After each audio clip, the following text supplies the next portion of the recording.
अगर ना बन पा रहा हो जीवन में कोई काम या पाना चाहते हो हर समस्या से आराम, तो बोलते रहिए जय सिया राम, जय जय सिया राम। किस्मत की रेखा। नमस्कार साथियों, किस्मत की रेखा में एक बार फिर से आपका बहुत बहुत स्वागत करता हूं।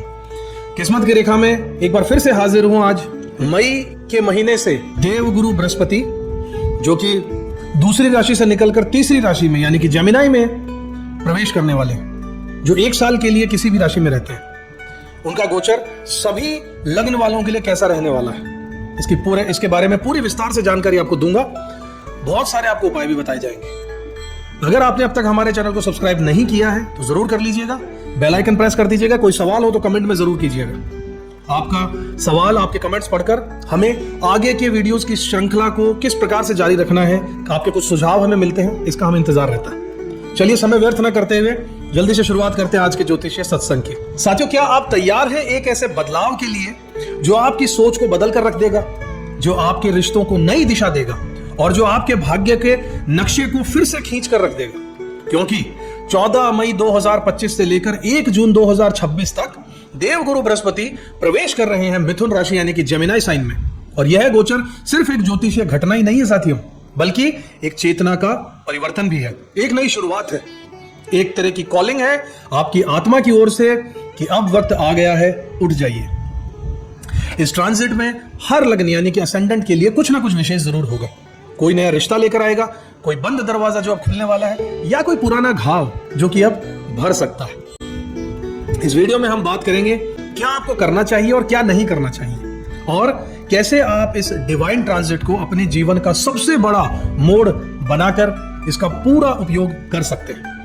तो अगर आप तैयार हैं अपनी इस चेतना को एक नई दिशा देने के लिए, तो यह वीडियो अंत तक जरूर देखिएगा, क्योंकि गुरुदेव आ चुके हैं और अब आपकी बारी है जागने की और इस पल का, इस अपॉर्चुनिटी का फायदा उठाने की। क्या आपकी लाइफ में पिछले कुछ सालों से कई चीजें अटकी हुई, आपको ऐसा लग रहा है कि चीजें अटक सी गई हैं? क्या आप सोचते हैं कि कुछ बड़ा होने वाला है लेकिन अभी तक वो क्लियर ही नहीं हो रहा है? तो जरा रुक जाइए, क्योंकि 14 मई 2025 से लेकर 1 जून 2026 तक बहुत कुछ खास होने वाला है आपके लिए। जी हाँ, देवगुरु बृहस्पति जो आ रहे हैं मिथुन राशि में, इस गोचर और इसका असर हर एक व्यक्ति पर पड़ने वाला है, चाहे वो मेष का हो या मीन का, चाहे उसका लग्न कुछ भी हो या चंद्र राशि। इस सीरीज में हम बात करेंगे हर एक असेंडेंट पर इस गोचर का डिटेल में असर क्या होने वाला है। लेकिन उससे पहले जरूरी है कि हम समझें कि जुपिटर यानी कि गुरु बृहस्पति देव असल में क्या है, जेमिनी में इनका ट्रांजिट इतना महत्वपूर्ण क्यों है, और इसका आम इंसान की लाइफ पर क्या असर पड़ने वाला है।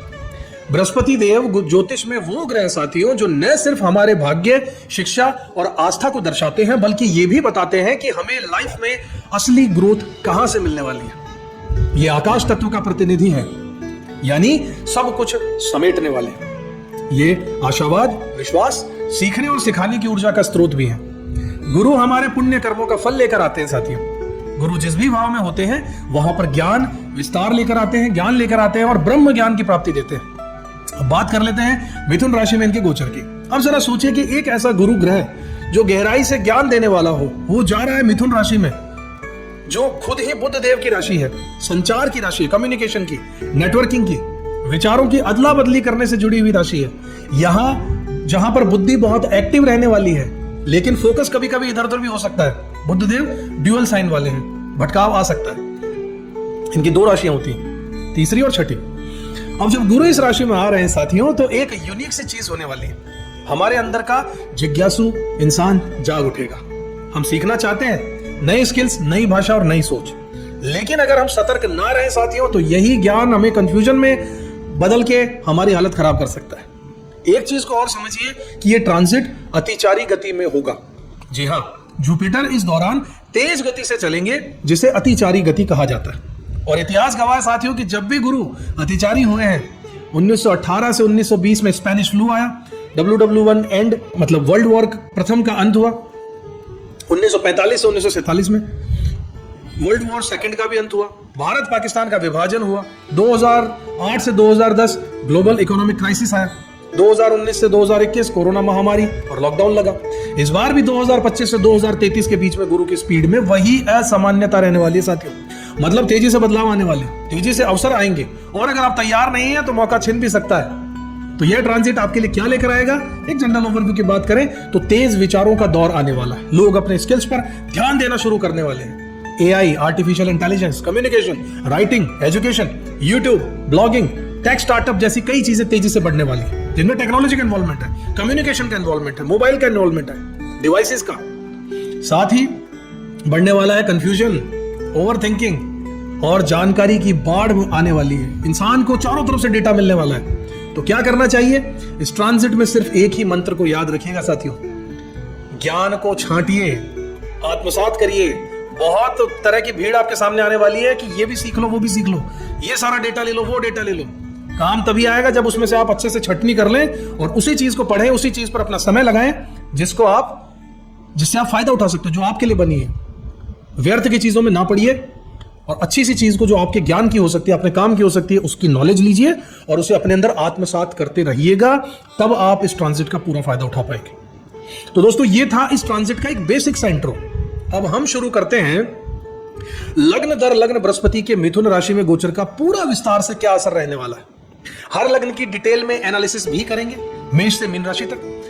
तो अगले पार्ट को जो यहां से शुरू हो रहा है, मिस मत कीजिएगा। अगर ये वीडियो आपको अब तक अच्छा लग रहा है तो लाइक, शेयर, सब्सक्राइब जरूर कीजिएगा और हाँ, कमेंट में जरूर बताइएगा कि आपके गुरु के इस गोचर से क्या उम्मीद है। अब हम बात करेंगे साथियों मीन लग्न वाले यानी कि पाइसेस असेंडेंट वाले मेरे साथियों की गुरु का गोचर आपके लिए कैसा रहेगा जब गुरु खुद अपने घर के दरवाजे खोलकर आंतरिक नींव की मरम्मत करने निकलते हैं। अब हम पहुंच चुके हैं इस महायात्रा के अंतिम पड़ाव पर, लेकिन बेहद भावुक और गहरे पड़ाव पर, जहां बारी है मीन पाइसेस असेंडेंट वालों की। गुरुदेव जो स्वयं मीन लग्न के स्वामी है, अब वो अपनी ही राशि से बाहर निकलकर जा रहे हैं अपने चौथे घर में, यानी कि वहां जहां छिपे होते हैं आपके भावनात्मक बीज, मूल संस्कार और भीतर की शांति। मीन लग्न के मेरे प्रिय आत्मा साधकों, आपका जीवन कभी ज्यादा बाहर की भागदौड़ में नहीं होता। आपका असली काम अंदर की दुनिया में चलता है। और अब गुरुदेव जो आपके जीवन के पथ प्रदर्शक हैं, भाग्य के स्वामी हैं और आध्यात्मिक शिक्षक हैं, वो अब उतरने जा रहे हैं आपके हृदय के घर में यानी कि चौथे घर में, और आपसे पूछ रहे हैं तुम्हारा दिल सच में कहां है? तुम्हारा घर सिर्फ ईंटों से बना है या भावनाओं से भी बना हुआ है? चौथे घर में गुरु एक सेफ स्पेस की डिवाइन रेस्टोरेशन करते, इमोशनल हीलिंग और इनर सिक्योरिटी लेकर आते। अब समय है अपने मन के टूटे हिस्सों को जोड़ने का। पुराने डर, बचपन की तकलीफें, मां से जुड़े कार्मिक मसले अब सब शांति पा जाएंगे। होम एंड प्रॉपर्टी के मैटर्स की बात करें तो नया घर खरीदने के संकेत है। करंट होम को बेहतर बनाने का, रेनोवेशन का, एक नया इकोनॉमिकली फुलफिलिंग स्थान बनाने का, इमोशनली फुलफिलिंग स्थान बनाने का समय आ रहा है। कुछ लोग विदेश में प्रॉपर्टी या फिर रीलोकेशन का भी अनुभव कर सकते हैं, जगह बदल सकती है, विदेश जा सकते हैं। मदर और मैटरनल एनर्जी मां के साथ में रिश्तों में सुधार लेकर आएगी। अगर कोई हेल्थ इशू या फिर डिस्कनेक्ट है तो गुरु उसे हीलिंग कर देंगे, उसे ठीक कर देंगे। आपके जीवन में कोई नर्चरिंग फेमिनाइन गाइड भी आ सकती है, कोई फीमेल ऐसी आपकी लाइफ में आ सकती है जो आपके दुखों को, दर्द को कम कर दे। Peaceful anchor within chaos, ऐसी सिचुएशन आपकी रहने वाली है। बाहर की दुनिया चाहे जैसी भी हो, अब आपके अंदर एक इनर होम बनने जा रहा है जहां आप हर तूफान से बचकर भी ग्राउंडेड रह पाएंगे। गुरु की दृष्टियां जहां जहां पड़ती है, बात करते हैं 3 खास क्षेत्रों की। 5वीं दृष्टि गुरु की आपके 8वें घर पर, जो कि घर है सीक्रेट्स का, साइकोलॉजी का, ट्रांसफॉर्मेशन का। आपकी इंट्यूटिव पावर बढ़ने वाली है, गहरी सोच बढ़ने वाली है, हीलिंग स्किल्स बढ़ने वाली है, या फिर आप ऑकल्ट की साइंस में, एस्ट्रोलॉजी में, ज्योतिष में, छुपी हुई विद्याएं हैं उनमें जा सकते हैं, रिसर्च में जा सकते हैं। लाइफ डेथ टाइप एक्सपीरियंसेस से आपको बहुत कुछ गहरा सीखने को मिलेगा। कुछ ऐसे एक्सपीरियंस हो सकते हैं लाइफ में जो कि आपको अंदर तक छू के चले जाएंगे। 7वीं दृष्टि 10वें घर पर पड़ रही है, जो कि करियर का है, कर्मा का है, स्टेटस का है। करियर में नई दिशा आपको मिल सकती है। कोई ऐसा काम जो दिल से जुड़ा हो, ऐसा आपको मिल सकता है। कुछ लोग हीलर, मेंटोर या गाइड जैसे रोल्स में भी आ सकते हैं। पब्लिक इमेज में विनम्रता और गुरुपन का एक कॉम्बिनेशन बनने वाला है। लोग आपको गुरु की तरह देख सकते हैं, पॉजिटिव वे में देख सकते हैं, आपसे राय ले सकते हैं। 9वीं दृष्टि आपके 12वें घर पर पड़ रही है, जो कि लिबरेशन का घर है, स्पिरिचुअलिटी का घर है, मोक्ष का घर है, मेडिटेशन का घर है, रिट्रीट का घर है, सॉलिट्यूड का घर है। आपके लिए वरदान बनकर आ रहा है। ड्रीम्स, साइलेंस और सच्ची इनर गाइडेंस आपको मिल सकती है। गुरु अब आपको बाहर नहीं भीतर देखने को कहेंगे। सावधानी बरतनी होगी कुछ चीजों में, जैसे कि ओवर सेंटिमेंटल या फिर नॉस्टैल्जिक होकर आप फंस मत जाइएगा कहीं पर। बहुत ज्यादा भावुक मत होइए, कोई फायदा उठा सकता है। माँ से जुड़े हुए पुराने विषयों को अवॉइड मत कीजिएगा। अगर उनको पहले कोई तबीयत की प्रॉब्लम थी या फिर आपके कुछ रिलेशन उनसे खराब थे तो अवॉइड मत कीजिएगा। हीलिंग का अवसर है, जरूर उन पर काम कीजिए, उनसे जुड़िए, उनसे बात कीजिए, उनकी सेवा कीजिए। घर में किसी भी प्रकार की इमोशनल नेगेटिविटी को मत बढ़ने दीजिएगा। प्रैक्टिकल लाइफ से डिस्कनेक्ट होने से बचिएगा। घर और कर्म दोनों ही जरूरी है। बेस्ट प्रैक्टिसेस आपको कुछ बता देता हूं जो आपको करनी चाहिए इस दौरान। वो है मेडिटेशन या फिर कोई घर जैसी ऊर्जा देने वाली जगह में रोज थोड़ी देर आपको बिताना चाहिए। ऐसी जगह जहां आपका मन लगता हो, जहां शांति से आप समय बिता सकते हो। Family relationships specially with mother, उसको नर्चर कीजिएगा। एक सेक्रेट कॉर्नर या फिर ज़ेन स्पेस घर में बनाइएगा जहां पर मंत्र हो, दिया हो, किताबें रखी हो, शांति हो, मेडिटेशन हो। ऐसी एक जगह घर में जरूर बनाइएगा। होगी तो वहां समय बिताइएगा। प्रॉपर्टी, व्हीकल या फिर रियल एस्टेट से जुड़ा निर्णय बहुत सोच समझ कर लेना होगा, ध्यान रखिएगा। कोई सोलफुल प्रोजेक्ट शुरू कर दीजिए ऐसा जिसको आपका दिल पूरा तरीके से 100% करने का मन करे। दिल जैसा हो, महसूस करो कि आप उसको मजा आता हो जिस काम को करने में, ऐसा कोई प्रोजेक्ट शुरू कीजिए। फटाफट से इन सारी बातों को आपके लिए मैं नरेशन में खत्म कर देता हूं कि कैसा रहने वाला है गुरु का गोचर। जीवन में इमोशनल पीस और आपके अंतर्मन में जो इर्द गिर्द पिछले समय से कुछ चीजें चल रही थी वो कम हो जाएंगी, यानी कि लाइफ में शांति बढ़ने का समय नजर आ रहा है। आपकी मदर, माताजी और आपकी फैमिली के साथ आपकी बॉन्डिंग बहुत ज्यादा मजबूत होने वाली है। प्रॉपर्टी खरीदने के संकेत, साथ में आपका स्थान बदलने का भी संकेत नजर आ रहा है। आध्यात्मिक उन्नति के लिए आपको योग अभ्यास करना चाहिए। कुल मिलाकर इस एक साल में आपका अंतर्मन आपको बहुत सारी चीजों को बहुत सफाई के साथ क्लियर कर देगा। बस जरूरत है कुछ कम संवेदनशील होने की, यानी कि थोड़ा सा भावुक कम होइएगा। मेरे प्रिय मीन लगन के मेरे भावुक, इमोशनल, फिलोसॉफिकल, दार्शनिक, दिव्य दर्शकों, पथिकों, हम आपसे गुरु यहाँ पर ये कह रहे हैं कि तुम बहुत जगह घूम लिए, अब अपने अंदर भी झांक लो, अंदर आओ। तुमने बहुतों को हील किया है, अब खुद को भी प्यार करो, खुद से भी प्यार करो, हील करो अपने आप को। घर सिर्फ ईंटों का नहीं होता है, जहां आत्मा चैन पा जाए वही असली घर होता है। गुरु इस ट्रांजिट में आपको मुक्ति बाहर नहीं भीतर है, इस बात का अनुभव करवाने आ रहे हैं। तो तैयारी कर लीजिए अपने आप में लौटने की मेरे साथियों।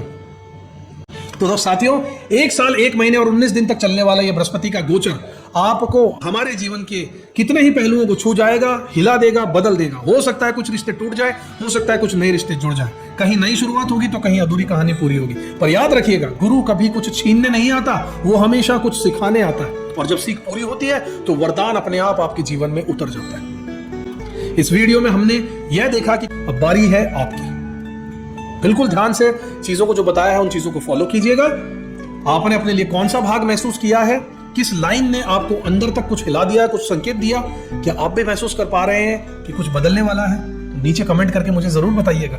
आप इस ट्रांजिट में क्या उम्मीद रखते हैं, ऐसा भी मुझे बताइएगा। या अगर आप चाहें तो सिर्फ इतना लिख दीजिएगा कि मैं गुरु की कृपा को स्वीकार करने को तैयार हूं।